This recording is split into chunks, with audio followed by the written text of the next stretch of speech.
بسم اللہ الرحمن الرحیم۔ اولاد اللہ تعالیٰ کی ایک بہت بڑی نعمت ہوتی ہے، اور دنیا میں ہر انسان کی یہ خواہش ہوتی ہے کہ اللہ تعالیٰ انہیں جو ہے اولاد عطا فرمائے۔ بیٹا ہو یا بیٹی، دونوں ہی اللہ تعالیٰ کی نعمت اور رحمت ہوتی ہیں ہر اعتبار سے۔ بے شمار لوگ پیدائش سے پہلے ہی یہ جاننے کے خواہش مند ہوتے ہیں کہ ان کے ہاں بیٹا پیدا ہوگا یا بیٹی۔ بیٹا ہو یا بیٹی، دونوں ہی اللہ تعالیٰ کی بہت بڑی رحمت ہوتی ہیں۔ اس حوالے سے میرے چینل پر بے شمار ویڈیوز موجود ہیں، جن ویڈیوز میں آپ کو یہ بتایا گیا ہے کہ پیدائش سے پہلے بچے کی جنڈر کو کیسے معلوم کرتے ہیں۔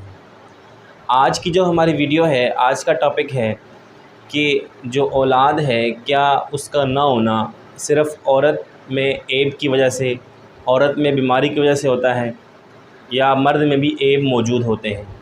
تو اس بات کا جواب کہ صرف عورت ذمہ دار ہے، بالکل نہیں میں ہے۔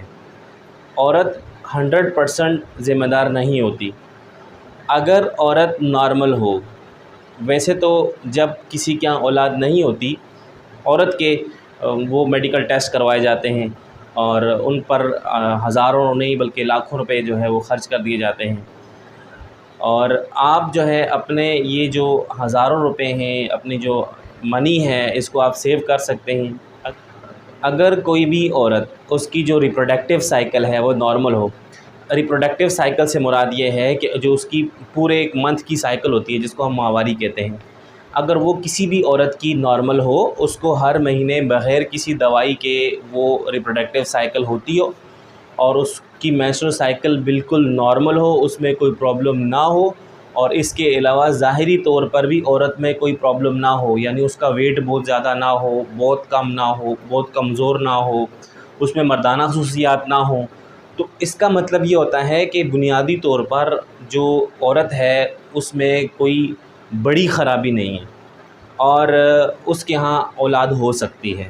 تو سب سے آسان طریقہ یہ ہے، اگر کوئی عورت فزیکلی نارمل ہو، اس کی جو فزیولوجی ہے وہ نارمل ہو، تو ایسی صورت میں فوری طور پر جو میل ہوتا ہے اس کا ٹیسٹ کروانا چاہیے۔ اور ایک بہت ہی سمپل ٹیسٹ جس کو ہم سیمن انالائسس کہتے ہیں، سیمن انالائسس ہمیں یہ بتاتا ہے کہ کسی بھی میل کے اندر جو سپرمز ہیں وہ کتنے ہیں، اور کیا وہ اس قابل ہیں یا نہیں کہ پریگننسی ہو سکے۔ تو اگر تو میل کے وہ سپرمز ٹھیک ہوں اور ان میں کوئی ابنارملٹی نہ ہو، اور وہ اس قابل ہوں کہ پریگننسی ہو سکتی ہے، تو پھر ہمیں لازمی طور پر فیمیل کی جو باقی انویسٹیگیشن ہے وہ کروانی چاہیے۔ لیکن میل کے ٹیسٹ کروانے سے پہلے اگر ہم عورت کے بے شمار ٹیسٹ کروا لیں، تو اس سے صرف آپ کا پیسہ اور وقت ہی ضائع ہوتا ہے، اور کچھ نہیں ہوتا۔ لہٰذا اپنا پیسہ اور وقت دونوں بچائیں۔ مرد اور عورت دونوں کا پراپر چیک اپ ہونا چاہیے، اور اس کے بعد اگر ان کی اولاد نہیں ہوتی ہے، وہ اگر میڈیکلی بالکل فٹ بھی ہوتے ہیں، پھر بھی اولاد نہیں ہوتی ہے، تو پھر اللہ تعالیٰ سے جو ہے وہ دعا مانگنی چاہیے۔